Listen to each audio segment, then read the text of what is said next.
on behalf of the ITUC that, as you know, many parties here at COPE are talking about a broad scope of the just transition. However, we want to make it very clear that the labor dimension of the just transition is crucial. The COP28 participants will need to adopt a decision on the implementation of the Just Transition Work Programme. The global labor movement urged parties to respect the mandate of the Paris Agreement, which highlights the importance of the work dimension in the just transition, taking into account the imperative of just transition for the working population and creation decent and quality jobs in accordance with the development priorities defined at national level. The Transition Work Programme, the Just Transition Work Programme must have an autonomous mandate focused on the workforce, on the framework on the just transition. It must be open and allow decisions to be made are taken regularly on the base work to be done between session subsidiary bodies. To watch over that the structure and process are adapted on evolving context quickly. For that, workers and their unions need a seat at the table to negotiate the transition from fossil sector jobs to renewable energy jobs. Protecting labor rights in the energy transition will bring trust in society.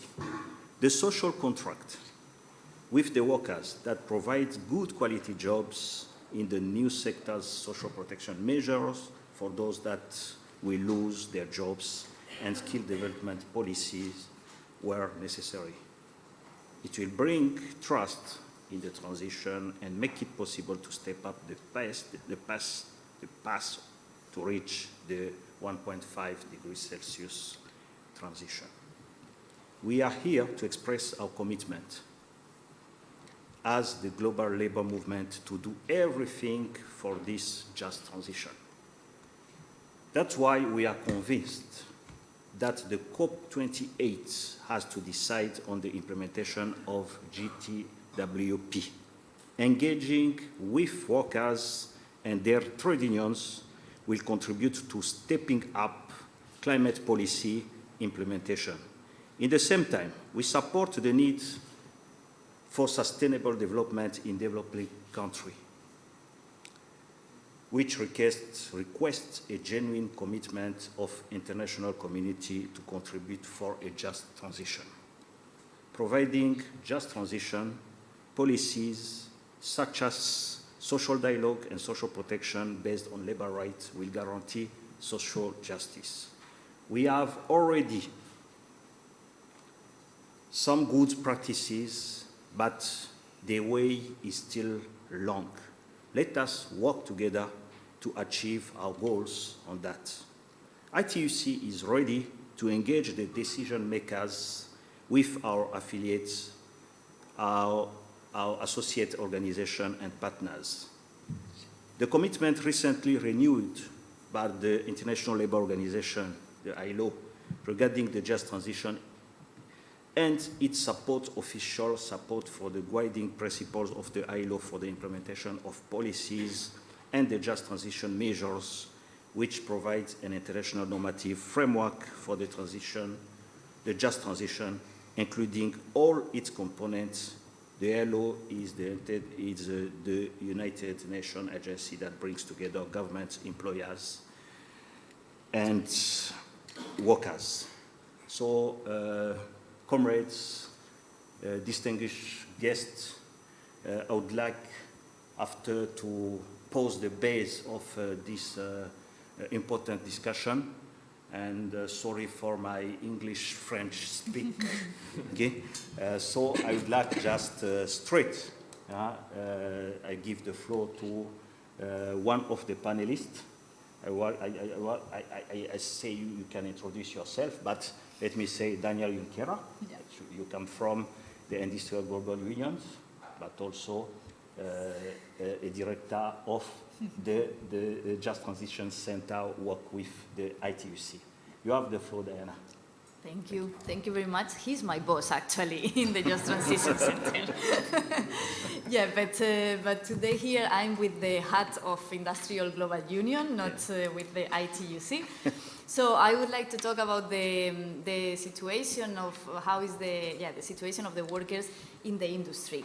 The industrial workers, we represent 50 million workers in all the industries, and in all the industries except the food and beverage and agriculture. So the rest of the industries are all under industrial. So I would like to start talking about the different things that we are facing in industrial, but one of them, and I will start in negative more or less to go to improve, no? To only can be like this. So the first thing that I would like to mention is about the strike in the United States in the auto sector. That I've been talking about it in another panel early this morning, so I have it fresh.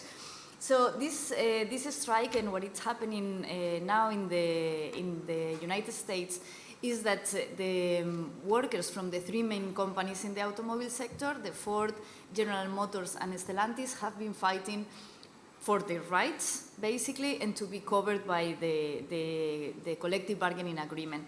The thing is that with this transformation and all the new technologies and what is happening, there are some joint ventures that are being created, and there are 50% the workers are part of the auto companies, but 50% are from IT companies, from LG or Siemens or other companies on technology. What's the problem? That those workers, because they are in joint ventures, they are not part of the auto company, so they are not covered by the general collective bargaining agreement. So they went to the strike to ask for many, many things, but one of the things, and it was a basic right, was that. So after 1 month and a half, they keep fighting. The union, the United Auto Workers fight for them, and they supported them until the very end, and now they managed to improve their working conditions, but also to be covered under this agreement. So that is a great victory that we are facing in the industry, and now from now on they will be covered and protected by this union. So that is something really, really good that we can bear in mind. And that brings me to the other strike that we are facing in the auto sector. That is about Tesla. Probably everyone, I don't know if you have heard about it, but since the last, 2 weeks, 3 weeks, the workers in Sweden, in Tesla, they are on a strike. Why? Because the great Elon Musk is not letting them to negotiate a collective bargaining agreement. It's something that basic as having an agreement. What's the problem? That in Sweden, 90% of the workforce is a union member. So it makes no sense if you have 90% of the population, of the workforce, being a union member, that they don't have a CBA. So they went on a strike. But the good part of all this is that it's not only about them, it's also the solidarity that is around them. So the workers in Norway are also supporting them, but also the transport workers have decided to stop overflow the cars into the ports in Sweden. They stop. Also the post workers decided to stop delivering the post and parcels to Tesla. And what else?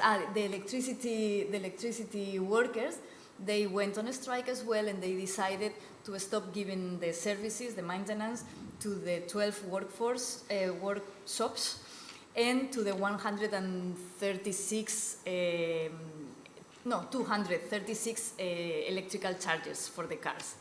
So everyone is going on a strike in order to support the Tesla workers to have their collective agreement. So far, nothing is happening. They are still on a strike, so we encourage you to support them and send them messages of solidarity. That will be great for them. But more things that we are doing, and that is not all negative, and we are not striking all the time. We strike a lot, but not all the time. is that we organize the workers in the battery supply chain. Because the batteries, because of the electrical vehicles and all these transformation, batteries are coming more and more and more for the solar photovoltaic panels, but also for the cars, but also as energy storage. We need batteries for everything, so we have more and more and more demand. So what's the thing? That the supply chain is huge and we cannot see it. So in industrial, we said, okay, we are representing all the workers in the entire supply chain. We represent workers from the mining, the extractive, the minerals, but also the ones that make the small components that go into the batteries, but also the ones that put them all together in the chemical sector that bring all the battery together, and also the final use, that is the auto sector, for example, or the energy sector. So because of that, the 5 sectors decided to work together in order to organize the workers in the entire battery supply chain. So we are working on that. It's a project that we have been working for 3 years now, and we continue working. It's a very interesting one in order to try to bring those workers together and to reinforce the unions and to give them the power to organize themselves and to be stronger. And what else? We are also working in the other sectors like steel, cement, textile, in many others, but I don't want to go super deep in every sector because we will never end. We represent 14 different sectors. But I would like to mention some specific cases of countries that are also very interesting. For example, I would like to say South Africa. We are talking about South Africa all the time, and it's a great example of workers fighting for the rights, for the electricity, for having an affordable price for the electricity, but also a proper transition from coal to renewables. But also we are working with our colleagues in supporting them in Colombia. For example, in the coal mines, we know that there are coal mines that are going to be closed. Like, for example, Cerrejón is going to be closed in 7 years, if I'm not wrong. So they said, okay, if this is going to be closed, we need to do something in advance. So let's start planning how do we want to do it. So they started to talk to the main company, the mining company, in order to develop a plan.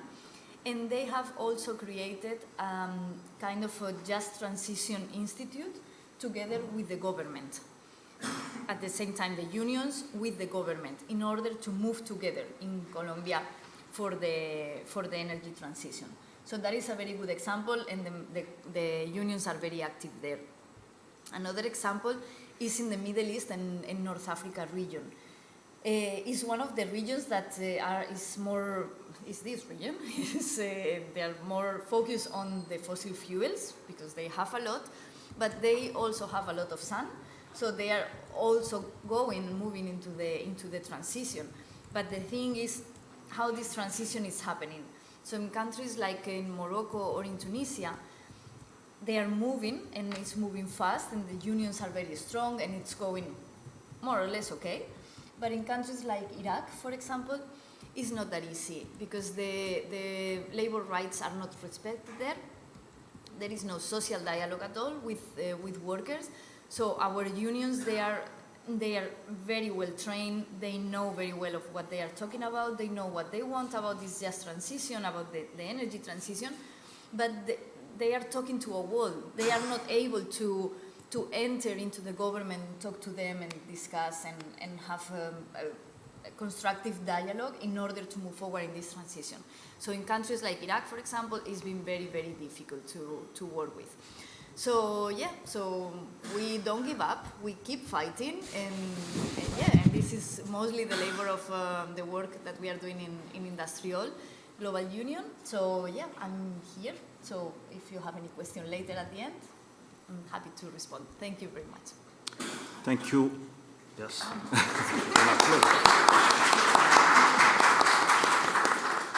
Thank you, Diana. I think you give us some picture, especially in in manufacturing and especially in industrial, especially in the sector of energy, mining, etc. We have some practice, but we confirm that we have still a long way.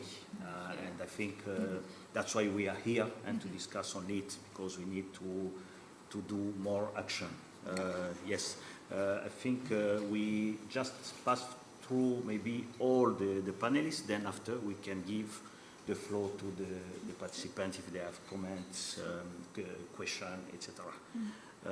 For now, I would like to ask Mark, because the situation of the just transition is the fact we need to prepare the future, and the future, our future is the young people.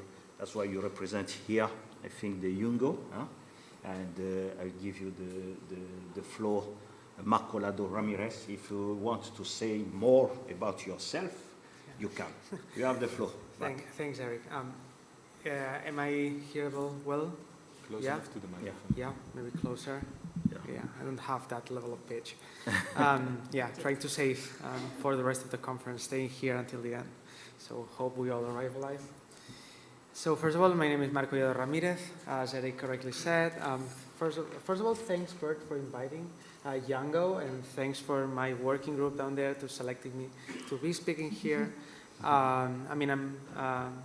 I'm serving as contact point of the working group of Green Jobs and Just Transition within Yango, which is the children and youth constituency within the UNFCCC. For those who don't know, there are many civil society organizations that are put under umbrellas regarding the sectors they represent, and we represent youth. I work in the Spanish Youth Council. I'm serving as a finance officer, but I've been engaged in climate action for a lot of time, and that's why we're here to support this climate action and to promote that parties act now. So first of all, I have to say that we have to acknowledge that it is difficult to find empowered youth voices in trade unions. I think that we can all agree that we have this kind of problem.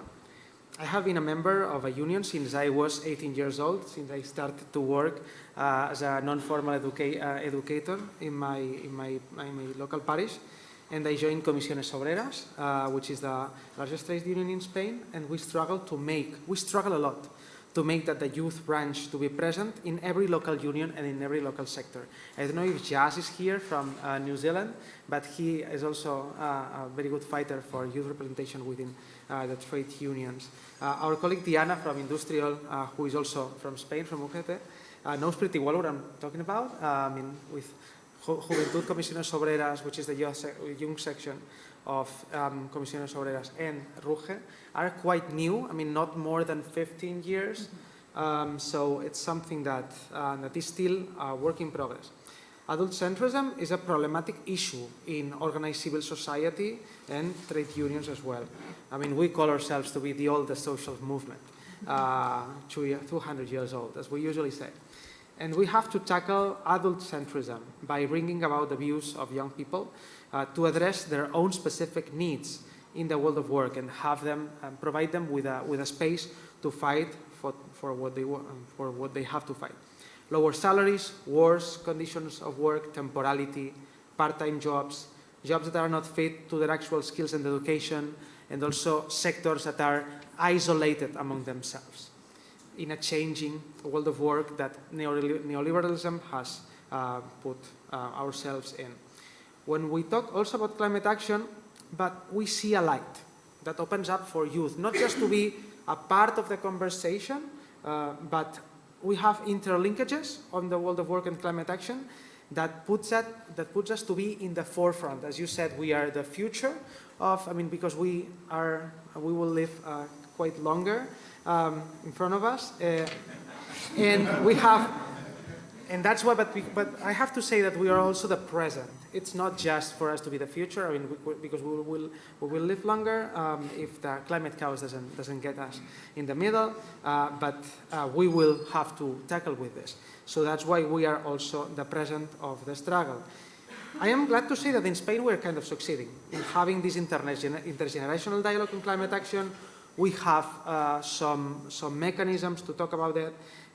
In the labor movement, we have created just transition offices in all the major trade unions, and it's working, for me, I think it's working quite well. But it's not the same in every country. And I have to say that there are no jobs in a dead planet, and that's the main case for young people within trade unions. I would like to showcase 3 ways in which youth can be twofold activists in the place they work for climate action and for improving their labor conditions. First of all is that we have to raise awareness among our co-workers in our right to advocate for a green quality jobs. We don't take for granted that people know their rights. So we have to raise awareness among them, to organize them. Usually we get into a company in which we call them blank companies, like no one is unionized. They are afraid of fighting, and we have to try to influence them and to encourage them to join the fight. And also the fight for not just the present of the labor conditions, but the future, for the climate action. Second, to organize a section of a trade union and become involved in collective bargaining, so that we can introduce climate action plans in the organization or the company that we work. Right now, as I said, in Spain we are having a good level of collective bargaining in climate action plans as well. I mean, we had that many decades ago with gender plans and with equality plans. Right now we're trying to improve it in action plans. I am worried that we are talking too much about Spain. I mean, fortunately Diana has spoken about the global sphere. But yeah, Spanish overrepresentation at this table. And the third point is that we have to make ourselves key actors for dialogue among social movements. The climate movement and the labor movement, we have had a difficult history. Probably since Seattle in the 2000s, we have started to work together. But we have to commit both the larger socio-political work of the trade unions on climate action and also to get climate activists to support the workers who have to endure transitions. So we have to make ourselves as youth to bring these be actors of unity. I don't know if I have to talk about the Just Transition Work Program or yeah? Okay. For us, the Just Transition Work Program can be a place to have this conversation about the effects of climate change in the world of work, for young people to contribute on what are the social and economic changes they want to see, because we do not want just to make capitalism green.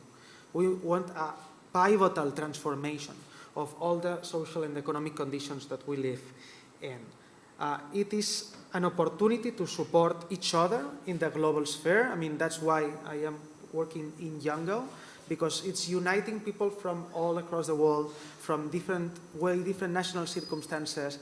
And I have to say that not everybody in this COP, in my working group in Yango, every young worker will go home having the right to express freely, will not go home having their human rights recognized, including the right to freely join a trade union. And we're trying to introduce that in the Just Transition Work Program, the freedom to join trade unions. And I think that one of the platforms that we have is international cooperation. I mean, it's getting problematic, Global North, I mean, we don't have Kathy here, but they're advocating like to recruit that into domestic policies because they're doing okay, because if we get it to the global international cooperation, they have to put either money to finance just transitions or technical capacity, which means hiring people to help developing countries to have just transition plans. And we believe that international cooperation has to be set. And social dialogue, we say that it's not an expensive policy. It's just putting the table and the seats. And this has to become a reality. And this energy, socio-economic, ecological transition should be decided, must be decided, with both workers and businesses on the table, but also exploring, so we have to have the social dialogue language, the tripartite language here, but also enhancing forms of public participation of wider collectives, such as youth. Not just consulting, also getting them into the table. In the last days, we had, for instance, the KCI, which is a constituted body in the UNFCCC, and we were expressing some case studies, and the Slovakian government was providing an example of participation in which they were trying to bring together youth from underserved communities, from coal-dependent communities, and the numbers were devastating. Just 18% of the youth there want to keep living there, which means 82% either they're thinking of moving or they don't want to no longer live there. And I want to live there. That's why we need to include youth in the just transition, because if not, they will lose hope, and if people lose hope, climate action has no place. Thank you.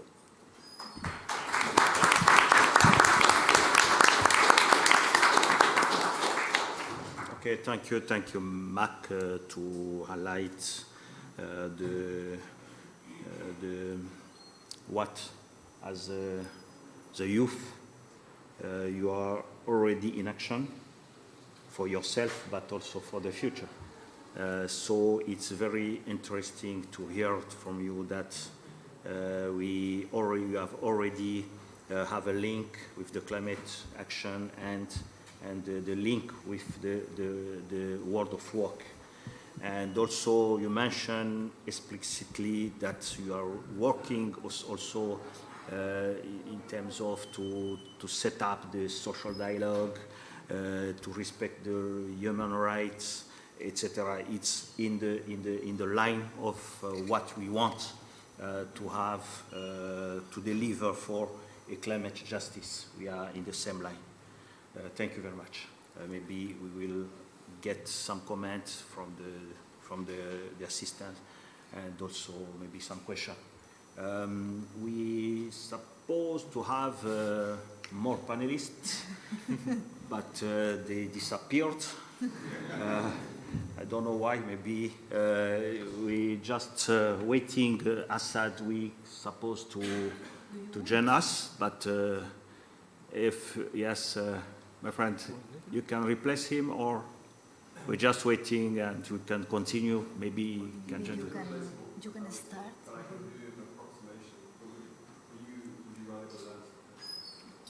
There he is. There he is. Yes, Assad, welcome.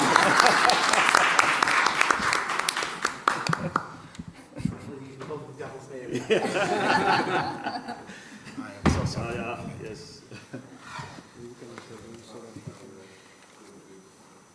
Good afternoon, Assad. Good afternoon. Yes, welcome.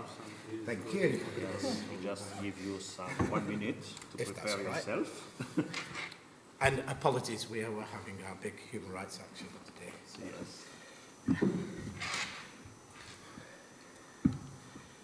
and apologies if we're going to repeat what I'm sure what a lot of my esteemed colleagues For him to have already covered. Maybe Bert can go and he can breathe enough time. Yeah. Do you need some In the meantime, minutes? some minutes to And prepare Bert yourself can, maybe because Bert can go. Okay, Yeah. no problem. Yeah. yes, let's give the floor to Bert and to give the situation, the global situation, in absence of our government representatives. Yeah, you will probably have noticed with the picture on the screen that I'm not Catherine Goldberg and I'm not Daniel Machado. So I'm Bert de Wel, the Climate Policy Officer at the ITUC, and I wanted to give some background information why our two friends could not come and explain it a bit. So when we set up this program, we thought it would be a good idea to have feedback from two central countries in the debate on just transition, one from the Global North and one from the Global South. That's why we invited them, and we were also very pleased that both of them accepted the invitation. So we, as has been said before, last year at Sharm el-Sheikh, we were extremely happy with the decision on the Just Transition work program. Like 10 years of work of the unions, at least around Just Transition, finally came to a decision to set up a body specifically on Just Transition. We think this is long overdue. for several reasons, and because Mark explained it, we need a place at the table.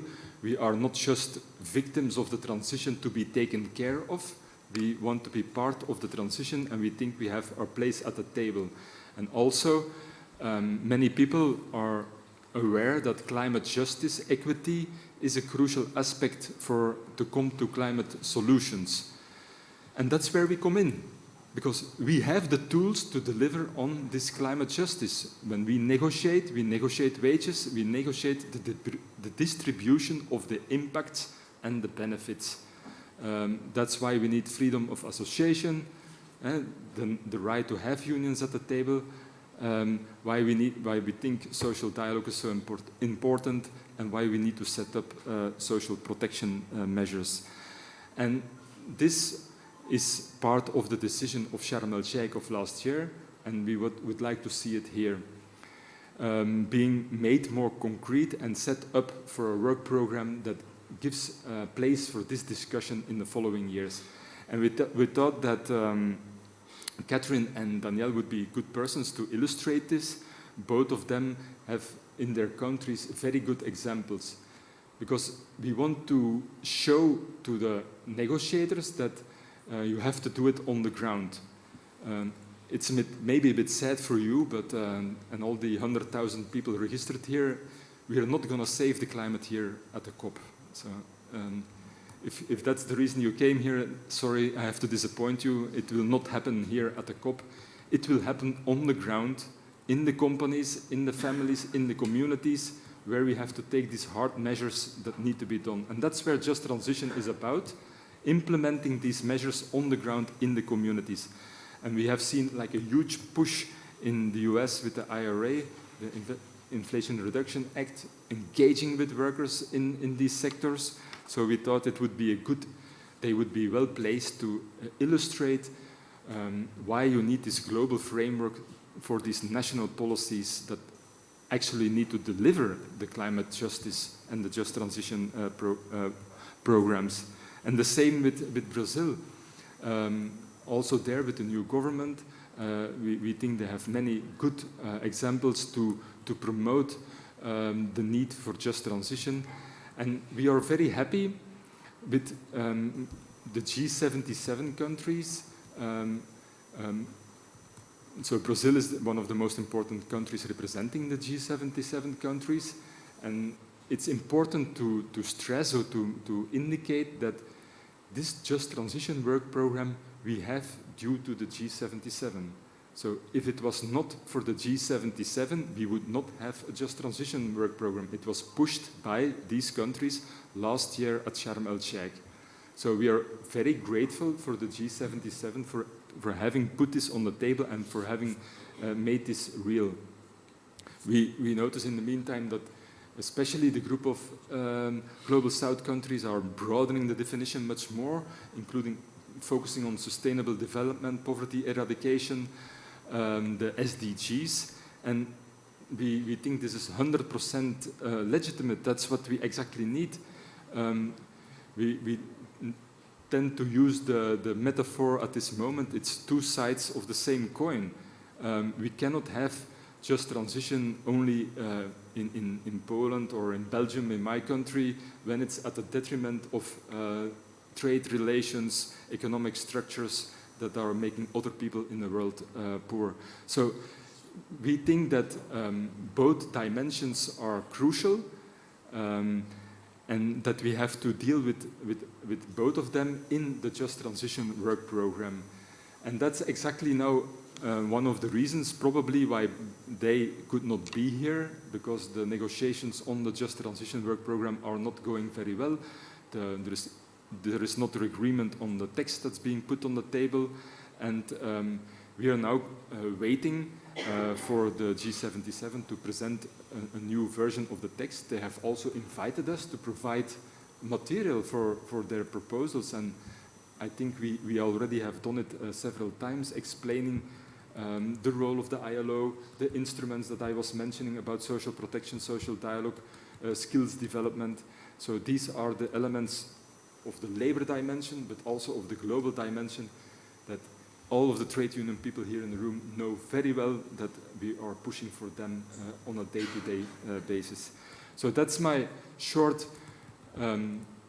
background story about why we couldn't have these two delegates on our panel today. Thank you.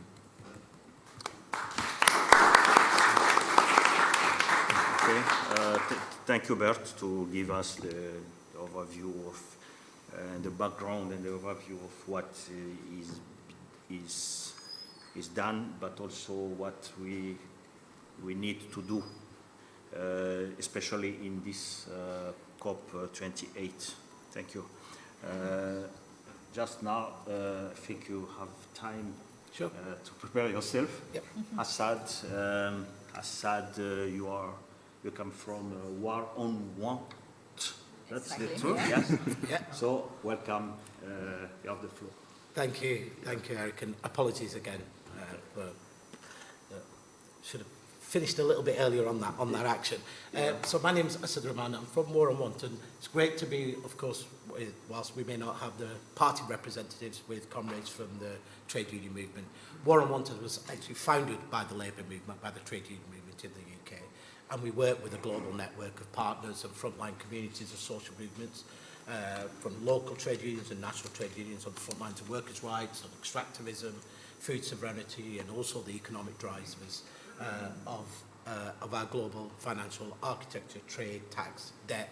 That has created an economic model, I think we all know, that has left many struggling to survive, let alone thrive. And maybe carrying on from Bert's point of view, taking a sort of slightly out, a bigger perspective, I think we've all long in the climate justice movement seen the intersection between the climate crisis, the ongoing crisis of economic inequality, the consequences of inequitable resource extraction and exploitation, of course, on a finite planet, and the very collapse of our ecosystems on which all of us and our humanity relies on, and analysed and, of course, understood the systemic and structural crises that underpin all of these multiple crises. And it's why many of our movements come together and call for a global Green New Deal. So wanted to go beyond transitions at the national level or only in the global north at the expense of the global south, and start thinking about how do we weave together that positive story of the vision of the world we want, how do we connect climate, inequality, understanding also resource and planetary limits, but also recognising the systems that need to change. And I think all of us recognise whether it's over the last few years looking at the reality of just COVID and how it deepened inequities and injustices within our own societies and between societies. And of course, carrying on now in the global cost of living, or as we like to call it, the global cost of greed crisis. We can see the importance of international cooperation. And I often recognise, of course, recognising the immense work that the trade union movement has done to put just transition into this space. And for many of us who come from, I suppose, an arc of anti-colonial struggles and movements, I'm always struck when you go back to 1955 Bandung Conference, the first conference of newly liberated colonial countries. And they talked about, they didn't use the word just transition, but it's really interesting to look at what was on the table there about anti-colonial economic independence, transitions away from colonial dependency. How do we build South-South dependency? How do we have exchange of technological know-how? How do we establish those institutions that are needed to enable the global south to thrive? And of course, many of our movements, from the labour movement to the climate and economic and social justice movements, came together and worked with parties way back in 1972 at the One Earth Stockholm Summit, which said then, that ending poverty and protecting the environment were absolutely linked, that the right to healthy environment also recognised that there was the realities of resource extraction and the existing relations of economic exploitation, that international cooperation and finance from developed countries was absolutely critical, and the recognition again of those resource limits. And we are now 50 years on from that, and of course that promise was left unfulfilled. And we're now at the moment of the brink of breaching not just a carbon limit, but 9 out of our 11 planetary limits. So for us, looking at the just transition in its broader sense, and not simply only at what's going on in the negotiations, as movements, we're always struck with that message that the IPCC concluded its AR6 report.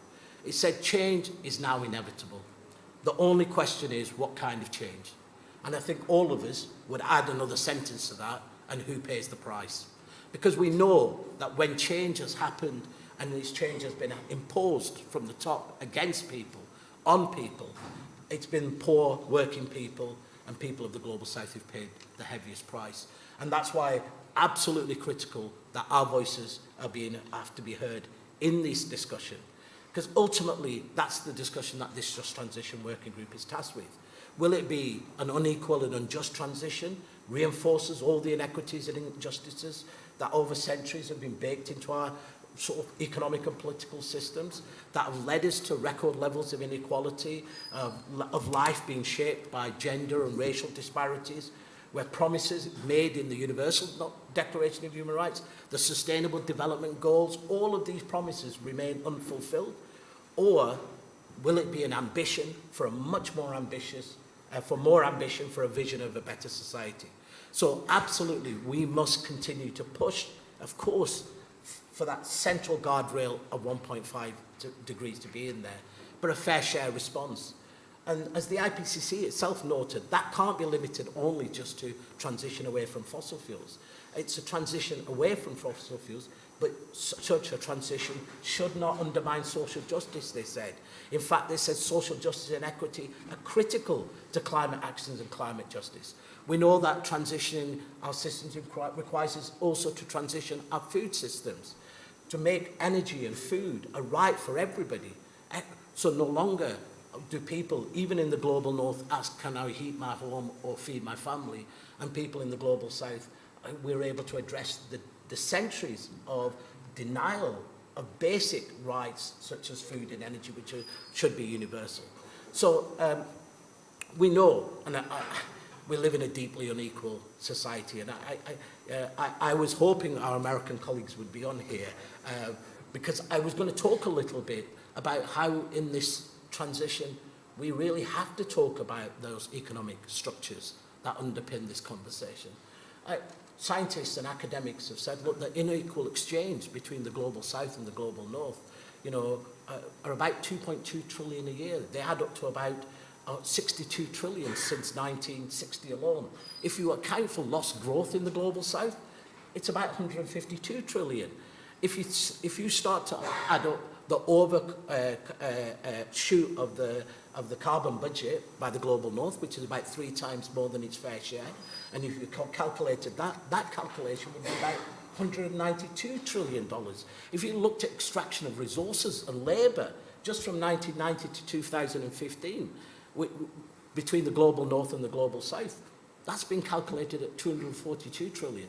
And yet the big conversation in Just Transition is we can't talk about international cooperation. We can't talk about international support.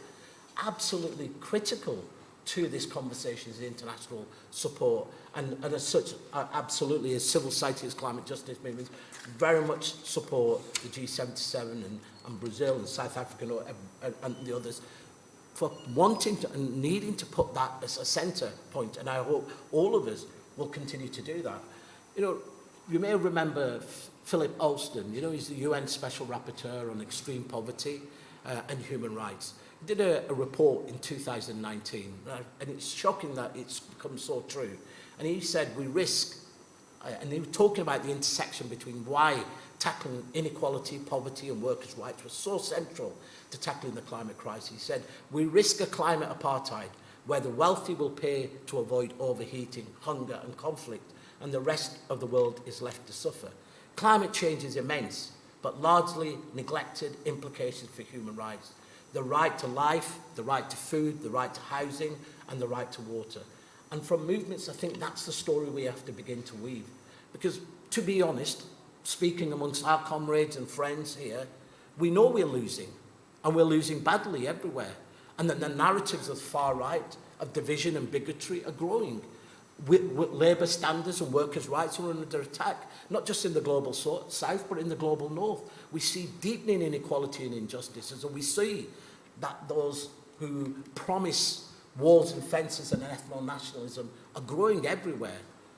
So we have to have a positive vision, a vision that is able to connect our different parts of our movement and fight around common demands and make sure that in this transition we're talking about absolutely workers' rights, a living wage for everyone, everybody in the supply chains, but also public services and social protection as key adaptive measures. As again the IPCC said, what are key adaptive measures? Living wages, social protection, public services. They determine what happens to you in the face of climate violence. And we all, if we were being frank here, we also know we're not going to prevent a breach of the 1.5 degree guardrail. We as movements representing our people, are looking at a world where we think, is it going to be 2.5 degrees, 3 degrees? What are the consequences for our communities, for our workers, for our people?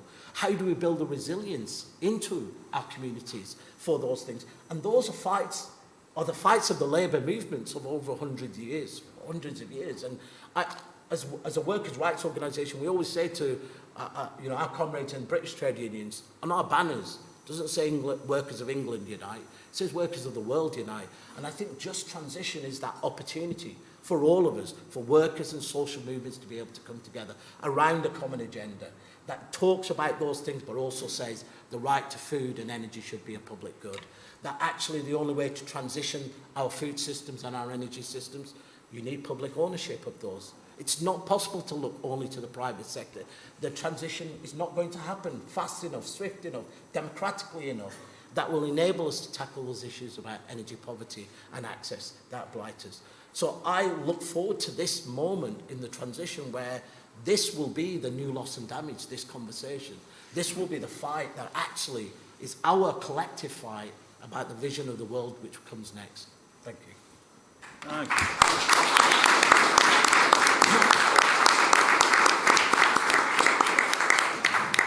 Thank you, Assad. It was very interesting. And as you said, we must go beyond.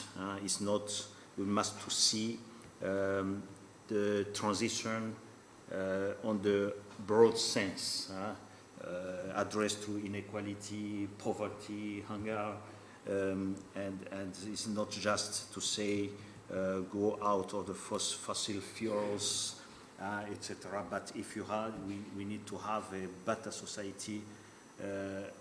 We need to address on the real problem, the real causes, and go beyond. And you say it's very, very interesting, especially for the trade movement, and to go out of the box and not to continue to work on the same line, but need to think abroad. So I think, dear panelists, I'd like just for the 40 minutes we have, to have the comment from the participants, question, etc. We have the floor. Just mention your names, the organization you come from, and the country if possible. And we have the floor, dear participants. Qui donne le micro? Oui.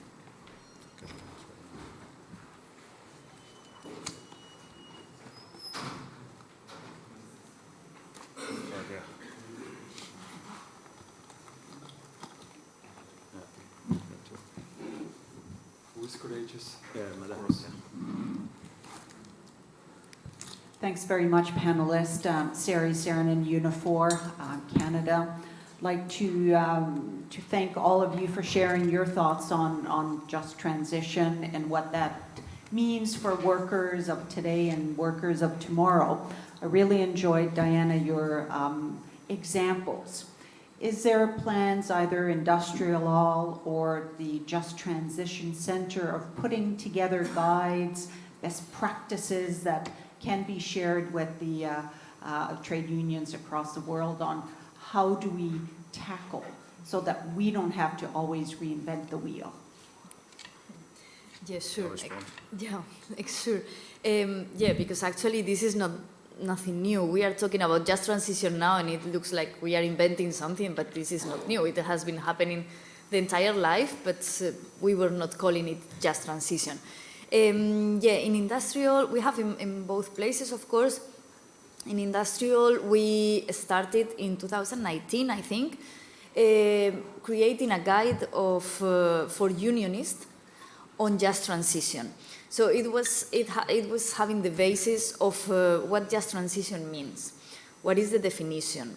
Talking about the ILO guidelines and giving the basis with our main demands as unionists that we need to be clear everywhere where we go. And also providing some examples from some countries. Like, for example, it was the United States, it was Australia, it was Germany, Spain at that time. So we started with that guide of practice, and last year we said, okay, this is fine, but we need to move a bit forward. Everyone, no, not everyone, but we in the unions, we are already aware of what just transition means. So okay, let's go one step further. So what we said was to create kind of guide of practice with a step-by-step guidance that could help workers in order to, for example, if you are in a work plant, I don't know, producing batteries, what we were saying before. Yeah, anyway, batteries. And you say, okay, we want, no, battery is not a good plan, a good example. No. In a refinery, for example, we are facing challenges. We know that this refinery is going to change. The company is telling us that they are going to transform it into a biorefinery. We are going to start producing greener biofuels. What are we going to do? Because the company is telling us nothing. We need to know, and we need to start moving from there. So what we said is, like, from the very beginning, the different steps that the workers has to start in order to, like, compiling information from the government, from the company, from the unions, from the civil society, the communities, all the information that is around them, bringing that together. Make a plan. What are the needs that we have as workers in this center, in this workplace? Okay, with that plan, you develop your main demands.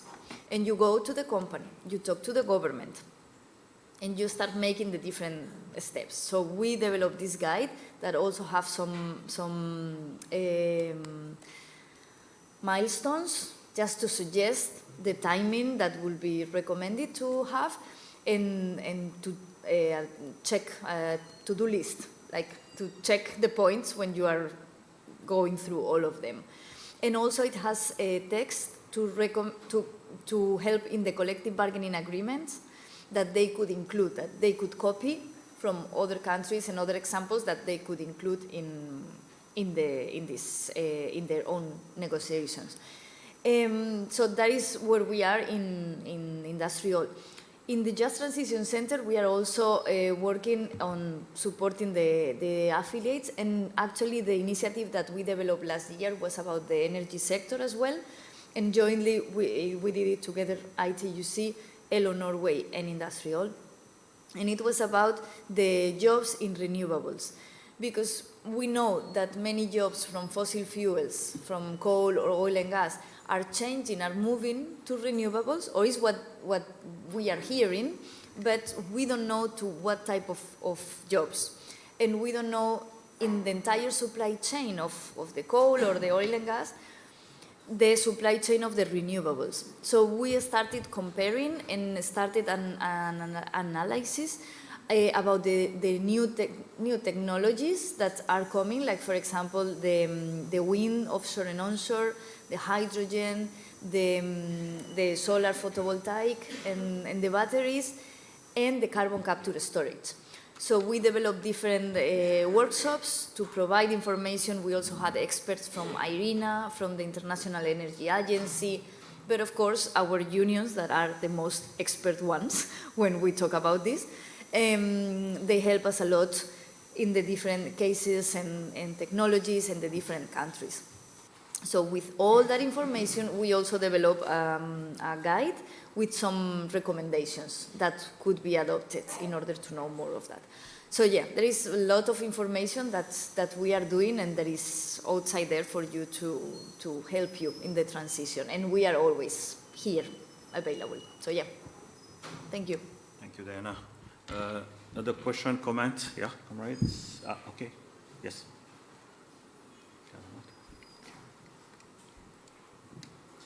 Thank you. My name is Comrade Eche Asuzu. I'm from the Nigerian Labour Congress. I want to appreciate the panelists, although I came in a little late, but I caught some of the things that were said.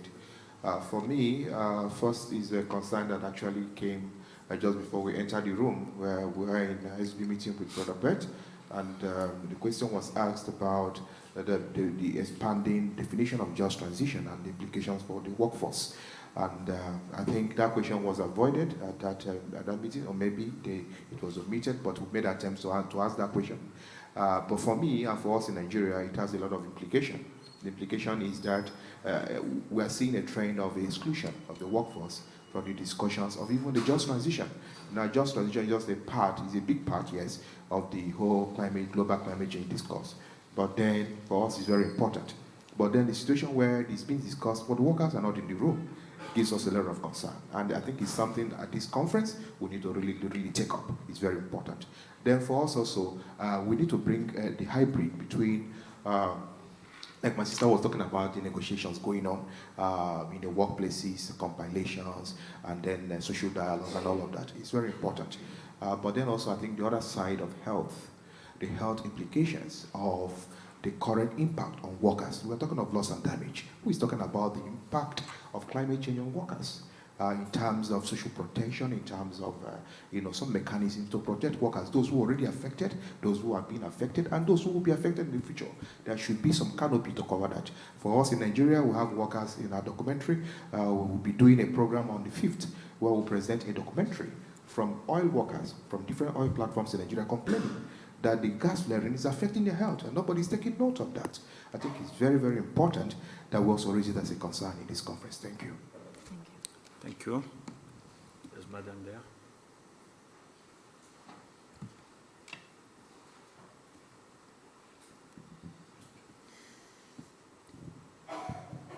Hi, I'm Gayatri. I'm from India, and I'm also an elected representative from my municipal corporation, my city. So, see, in India, we have the worst modifications on the labor codes, like extending the working hours from 8 hours to 12 hours, etc. So now these people who live on subsistence, the workers, they are asked to, or they are expected to move towards climate-friendly products, dump single-use plastics, avoid using all those, which are actually cheap and affordable for the people who live on subsistence. So how do you expect the workers to contribute towards mitigation of greenhouse gas emissions when they are forced to be consumers of a capitalist economy?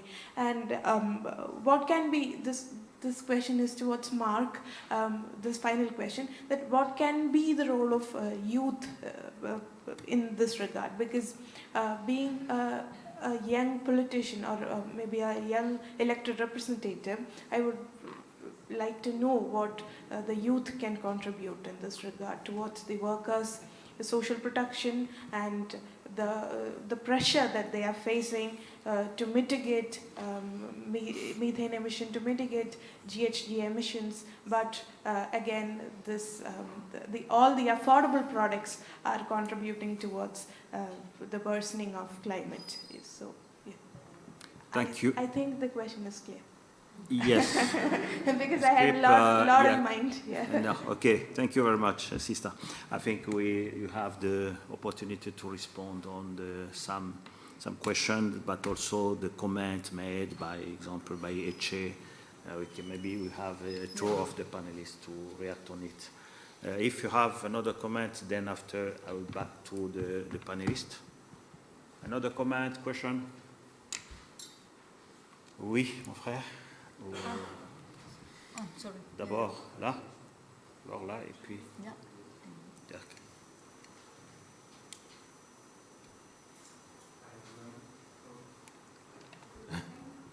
It's not working. No. Is it okay? Yeah. Okay. Hi everyone, my name is Romain from CGT France the Union. Thanks to the panelists, and I agree with most of your intervention. I will pick up some ideas you put and try to find a way in a point that Assad say, like, I agree with Bert, we basically, all it's happening on the ground now. What we will be able to do in transition is based on workplace, on communities, no? On Diana gave us a good example of how international solidarity can be used to help people on the ground. But Assad put also something, in my opinion, very important, and for our union very important, is how we go against multinational, transnational companies that are using their huge capacity to go out of any kind of rules we want to put in place. And that's a huge point, because in my opinion, we have to put in front something key, is energy, the just transition costs money. And big companies doesn't want to lose money. How we deal with that? And in companies, they are saying, yes, but if we lose too many money, we will lose competitiveness. And then we will lose part of the market. That's a huge contradiction we have to face in every companies, in every countries. On what can be our politics on that point? How we point out the fact of big benefits on not used to the just transition, and in the same way companies saying to us, yes, but we can't lose benefits because if not we will lose market on investor. That's a huge point. I want your opinion to rules, law, a French law which is called due diligence, and it's right now European law, and who try to constrain transnational companies to respect some rules on climate dimension and also on social dimension. But once we are doing some case as a union, we are facing monsters. I mean, they have an army of lawyers. They have so many capacities that we don't have. But in the same way, it's a mechanism that, in our opinion, could be used as a normative pathway to constrain multinational. And I would like so much that our movement try to have a collective work on that point. And your opinion on that would be nice. Thank you. Thank you, Romain. Okay, let us give the floor for the last for this round. Then after, we will have a second round after the reaction from the panelists. Yes, you have the floor. Okay, brother. Yeah. thanks. And I think this will add to the question of my friend from CGT. My name is Bas van Weegberg, National Secretary of FNV, largest trade union in the Netherlands. We're talking a lot about social protection, social dialogue, and I think that's correct, because if we don't have the seat at the table, we all know we're on the menu. But then again, we also need to have an offensive agenda. What are we going to bring to that table? Quick example is the largest steel factory in the Netherlands, Tata Steel. We made a plan, our members there made a plan to change direction of this company, which is also the largest polluter. Originally the plan was CCS based, now it's hydrogen based, and we strike for this. We put pressure on the company, on the government, and now this plan is adapted. I think we need to put forward our own climate plans within companies, in the coming years. But in order to do that, we need to have a grasp of the international supply chain. I think you were giving a lot of good examples of how we can cooperate across borders. And my question is, do we have enough insight in these international supply chains, mainly in the choke points within these supply chains, and what are blind spots which we should investigate further going forward? Thanks. Thank you, Brother Eben. I think back to the panelists. We have some comments, but also some questions. But what is I can mention is the fact we have the issue to put on the table, but and also how to put in the table, because in front of us we have the government and employers. But in employers, as you know, they mention too much. Say they have sometimes more resources to put there. They need to continue to be to have the benefits, to benefits. So it's not easy to deal with. Then also it's a special key question for Assad. So let me give you the floor. Mm-hmm. I would like just to start by Diana. Okay. Then after Mark. Diana, you have Okay, the floor. I will try to respond more or less everyone. So about the health and safety that you were mentioning in Nigeria, and it for us is something that of course is key. But we don't mention it all the times, but because we cannot mention everything every time. But the health and safety is something that is it's key for us, but also the problem that we see is when we talk about new energies, like for example hydrogen, is because in the oil and gas or in a coal mine, we know the health and safety measures that we need to have, because we have been working in those sectors for hundreds of years. It's nothing new.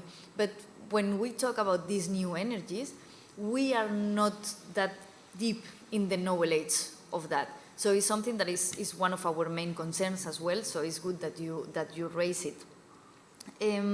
About the colleague from CGT and what he was asking about how we fight against the big companies. We can fight against, and we have campaigns against them, or we strike when the things are not like we think that we should be. But the way that we fight and that we prefer is the dialogue. I know that it's not easy sometimes, but we start always trying to have dialogue with them, because we understand that if we talk, we will be able to get much more than that fighting. But you never know. We have to try. But I agree that the question that you were raising about the finance, the investments, who is going to pay the bill of this transition? What is clear is that workers cannot pay it. And I think that is one of the key issues when we are here during these 2 weeks. Who is going to pay all this? And the thing is that the ones that have the money, they don't want to give it. We don't have the money. We just have our salaries. We cannot pay that transition with that. And what we are not able to do is to let them to take more rights from us and less our money.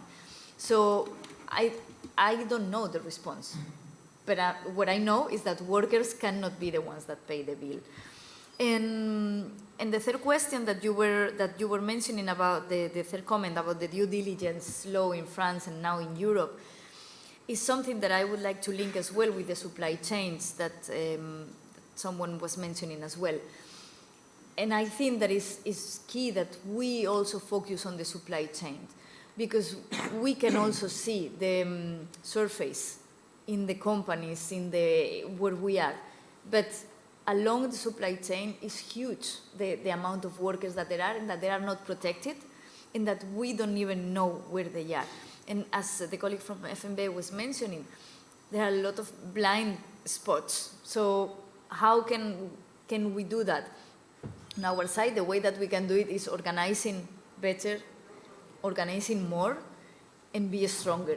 in the entire supply chain. So this is what I think that we could mention. And coming back to the supply chain and the offensive agenda, I understand what you mean, but for us it's a bit, it's not difficult to have an offensive agenda, but our demands are very simple. It will be easy for them to cover those demands because for us are very, very easy. But I understand what you mean, that we should be more proactive instead of waiting for the changes to come to us, maybe to go in advance and try to make ourselves the changes in order to get benefit of those changes and those transformations in order to be impacted by them. So yeah, this is all what I can say. Thank you. Thank you. Mac? Yeah. Especially the question from Andrea. Yeah, a quick recap. So the question is how, as youth, we can demand social protection in front of the, let's say, the Spanish we call mercantilization, commodification of public goods, and also the climate action, also with regards to local action. So one of the things that we have to contest is the cultural battle. We have to do the cultural battle because right now we have, at least in the spaces that I collaborate, we have a strong take by neoliberalism. Neoliberalism has achieved to get even in those places that are supposed to be progressive and that are supposed to defend rights. And I think that I am suffering this here in the conference because some people are advocating individually. We are having a lot of trouble with people who, that are like going event to event, and like they're like, these faces that, we all know. And that's something that for me, it's a win by neoliberalism. And that's a lose, that's something that we've lost from the collective action. So we have to contest neoliberal approaches to social change because then we're losing the battle before entering it. That's also related to the fact that we should demand our right to be considered citizens, full citizens, and that means that we have the right to speak, to be in the table in the public decisions, and not just people who go to work, get the salary, and then consume. That's something that is also related to the cultural struggle. I think that we have, when we walk outside of this building, I think that we are all aware of this. From the local action, I advocate a lot for youth councils. And I advocate for youth councils from youth organizations. Not just for people usually local municipalities, at least what I know from Europe, they organize like tables, round tables about a topic, people who can join in, come by, say what they think, and live. That's not what we should be advocating for in the local level, because the local level actually is the forefront for citizens. It's the first place where they go when they have a problem. And sometimes the municipalities, you don't have these resources to have this problem, mostly in climate action, which is a global problem. So what can we do? First, those who are already organized, we should form youth council in the local level, inspire other young people to organize and be part of this young council and to be organized, and then scale up. And as much as we scale youth councils, which is, I think, a very good opportunity to come together for young people who don't usually talk to each other. For instance, in the Spanish Youth Council, we talk, we have the trade unions, we have right-wing political parties, left-wing political parties. We also talk with the young section of employers. And it's a very interesting how we can get good agreements, even though we come from very different backgrounds. And also, I would say that from a gender consideration, we also have to claim, not just for social protection, but also to contest the welfare systems. If we, as citizens, we do not have a right to demand specific welfare systems that are provided by the states, or I mean, it depends on the country, on like the provisions by the employers. It falls on families and mostly on women, and we should also have this in our platform. And I don't know if I responded to the question, but yeah. If you don't respond, they ask you again the question. Bert, before to give the floor to Assad, Bert, you have some. Yeah, just a short remark only. I follow, of course, very much the intervention from Diana. I think focusing on social dialogue, it's on the one hand easy, but it has to be backed up and followed up with organizing. So everything is about organizing. And that's where our power is in the end. And that's also what I was saying at the beginning. It's not here that it's happening. It's on the ground, in the communities, in the companies. So organizing should be our priority. It's easy to say by somebody that's doing the multilateral advocacy work, like I'm the farthest away from organizing that you can get, but I think in the end is there. And from all the remarks and the questions, I would specifically also like to focus on or repeat the point by Eche from Nigeria, because that's the big difference if you are following the climate negotiations since a few years, so that we are finally organizing in just transition initiatives also in the global south. How many times did I had to hear, just transition, that's something for Polish miners. And colleagues from Africa saying that, but now due to the action of the global south and the actions in the global south by our friends, we have broadened our perspective, and now we can do a truly international approach to it, and that will make the big difference. Thank you. Thank you, Bert. Okay, Assad, I give you the floor, but I would like just to ask you to elaborate more what you presented about what I can call the economic asymmetry, global north, global south. You mentioned the neoliberalism approach, but you talk about the colonialism or neo-colonialism. Is it the discussion we have on just transition can be the new way for the colonialism, because it's sometimes the perception is, especially in Africa, the percept that it's a new form of the colonialism. I would like to, in the time we left, to elaborate more before that. Yeah, very shortly, I would say absolutely yes.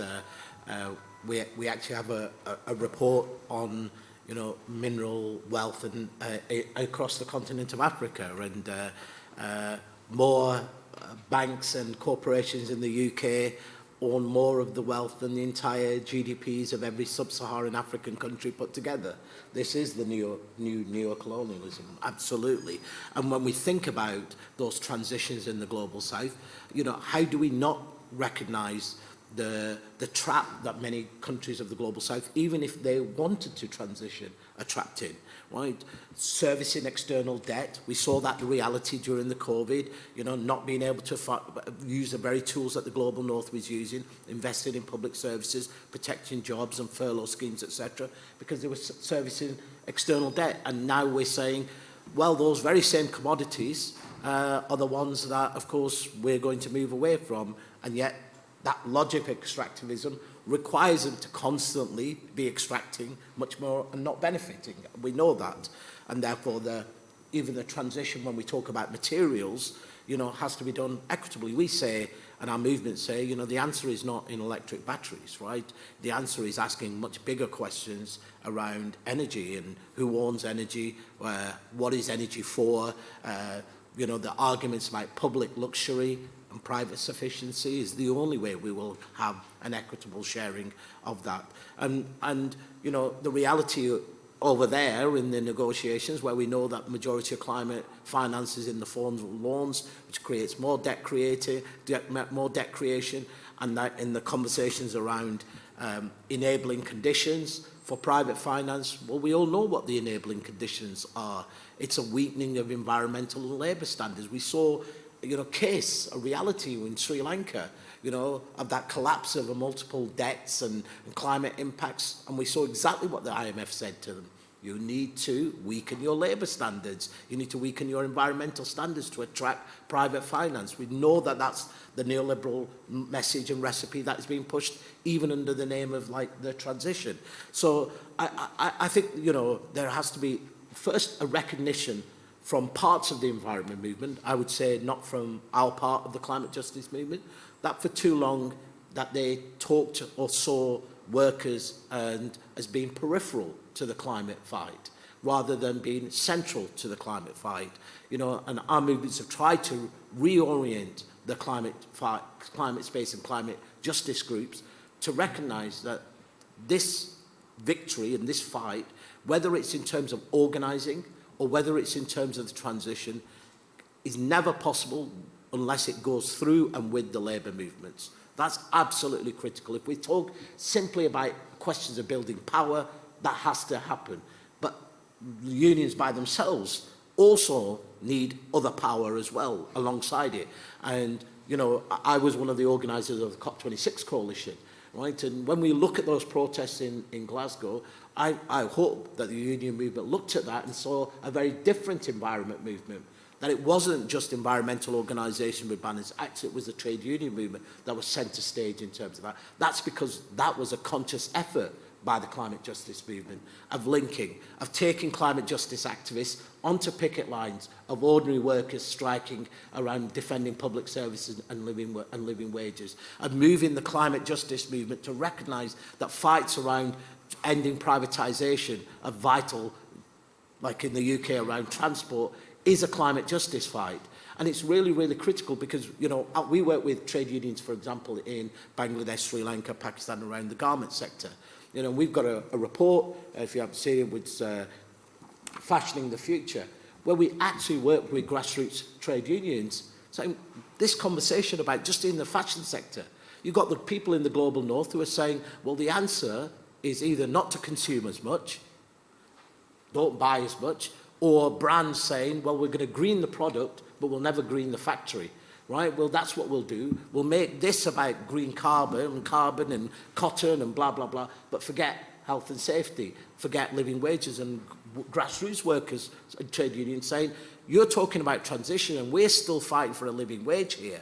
We're still fighting for safe workplaces. How do we connect those? And I think there is some lessons and beginning to be some hope, whether it's the organising of Amazon workers across supply chains. How do we organise not just workers, but also communities as well, and movements, to come together around some of these fights? Because we know that that's ultimately the biggest fight that we have. The power of corporations versus the power of us as ordinary people has been completely, that's the recipe in terms of what's happened in terms of around neoliberalism. And I listened to a man from CGT. I always, after the Gilets jaunes had their first protest, I took that picture of that banner and I sent it to every environment movement in the UK. I said, you should all pin this above your desk, where it said the elites worry about the end of the world, we ordinary people worry about the end of the month. So if we don't answer that question about how we people worry about the end of the month, we will never be able to win the fight about, the end of the world. And that connection of understanding the material conditions of people. And so absolutely the comrade from Nigeria, talking about that has to be a climate fight. Absolutely, that's got to be a very, very critical. But I think it's an and as well, right? That it's not simply only about, the social dialogue, and critical that union voices are heard there, but also that unions bring the other voices as well, and other movements along with them, so that we build. Look, there have been immense transitional moments through history and immense examples, right? In the climate movement in the UK, we talk a lot about Lucas Aerospace as an example, right, of workers taking what was a factory that was producing armaments and saying what is socially useful. And I still it's still incredible when you tell people that back in the 1970s, workers were saying, let's build wind turbines, let's build kidney dialysis machines, let's build things that are useful to people. So absolutely, we know there are major sectors of our economy that need to transition, absolutely. And those are sectors, of course, that have been the most unionised. And our answer as the climate movement can't be simply, well, it's all renewable energy. If that renewable energy is low pay, casualised labour, and is not and is in the private sector hands, we need to be making demands actually about, you know, public control of renewable energy. When we need to say these are unionised jobs with workers' rights built into them. Otherwise, we don't win this the social dialogue. So I think this is a moment absolutely where we are saying, you know, what reimagining the fights that we have had, and some we've lost, and many that we've lost, right, around the idea of the commons and public services and against privatisation. They are now the fights again in the transition, because that is the change that is facing all of us, and not just in the global south, but also in the global north. And I think this is a moment, I take a momentum, I'm an optimist, otherwise why I spend my life fighting for justice, that this is one where it's no longer a case of we're asking people in the global north to do something like charity. Actually, we're trying to rebuild solidarity. This is a collective fight. And solidarity, you know, as a long-standing union member, my first training in the trade union movement was that the most powerful word of the working class is solidarity. That's our biggest power. That's what changes society.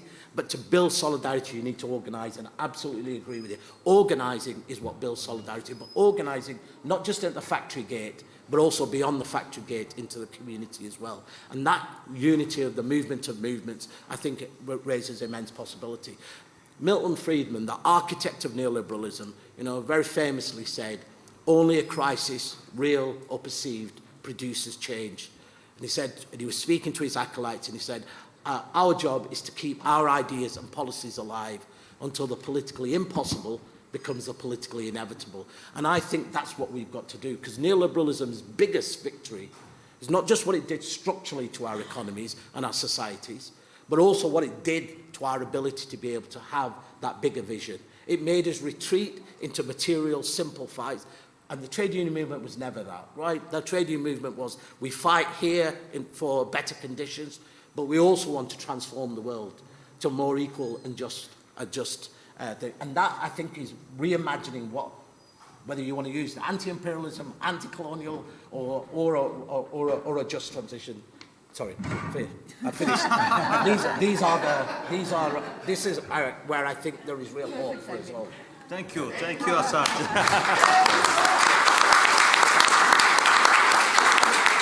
Sorry.